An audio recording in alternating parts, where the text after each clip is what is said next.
14h30 sur Europe 1, on retrouve tout de suite Et si c'était ça le bonheur avec Faustine Bollard. On commence comme tous les jours par son billet d'humeur. Il m'a fallu 2 heures pour comprendre comment ça marchait. J'étais en retard d'au moins 6 mois sur tout le monde.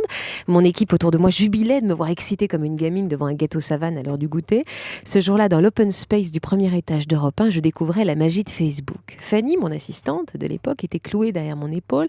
Elle tentait vainement de m'expliquer le sens des mots poké ou mûr, mais je ne l'écoutais que d'une oreille.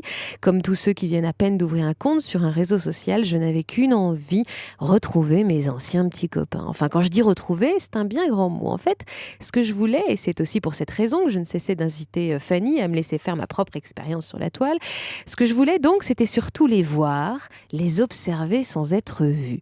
Voir la bobine de ceux dont le prénom avait marqué ma jeunesse, et voir, pas seulement pour débiner, non, en fait, juste voir pour comparer là où ils en sont, de la construction de leur vie par rapport à moi. Ont-ils des enfants? Gagnent-ils leur vie? Ont-ils commencé à perdre leurs cheveux?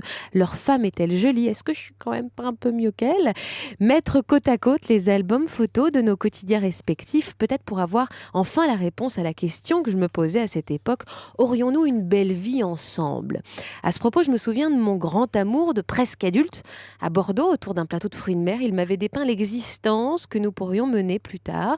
En dépiotant mes langoustines, j'avais progressivement réalisé avec effroi que tout ce qu'il me décrivait était absolument l'inverse de ce à quoi j'aspirais.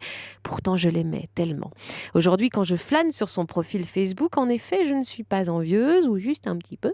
Je vois le visage de ses enfants qui grandissent, le ventre de sa femme qui s'arrondit régulièrement. Et ce qui est amusant, c'est que presque 15 ans plus tard, je me fais toujours la même réflexion. Doudou, mets pas ton pull sur les épaules, ça fait tellement années 80. Nos grands amours nous appartiennent toujours un peu, à tel point que certains d'entre nous n'arriveront pas à avancer tant qu'ils ne seront pas allés au bout de cette histoire qui peut-être n'était justement pas finie. J'ai retrouvé mon premier grand amour, c'est le thème de notre émission aujourd'hui sur Europe 1. Europe 1. 14h30, 15h30, et si c'était ça le bonheur?